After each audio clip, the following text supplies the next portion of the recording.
Hello and welcome to Storytime with Teacher Beth. I am Teacher Beth. Today we'll be reading Bear's Loose Tooth by Karma Wilson and Jane Chapman.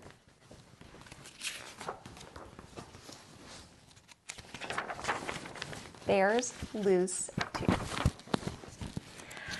From a cave in the forest came a munch, munch, crunch as Bear and his friends all nibbled on their lunch.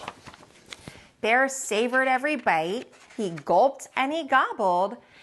Then there in his mouth something wiggled and it wobbled.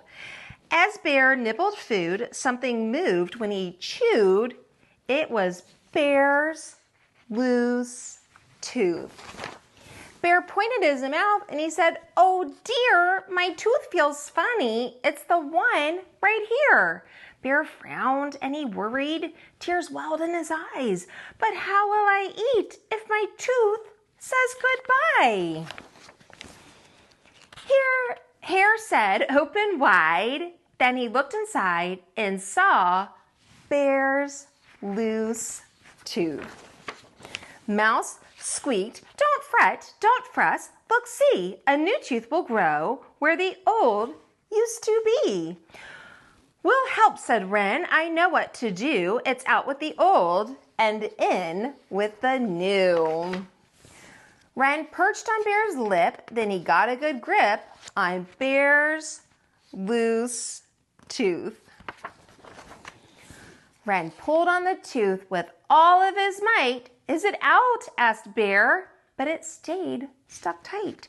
"I'm a bit too small for the job," said Wren, so Owl grabbed the tooth, but the tooth stayed in. Badger said, "I'll try," and he gave a big pry on Bear's loose tooth. They all took a turn, but the tooth wouldn't budge.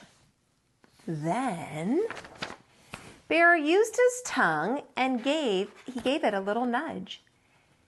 His tooth wiggled to and fro. Then what do you know? Bear's tooth fell out. Bear danced a big dance. Bear grinned a big grin. Bear held up his tooth and he showed all his friends. Bear looked in the mirror and he laughed at a smile. A new tooth would come, but it might take a while.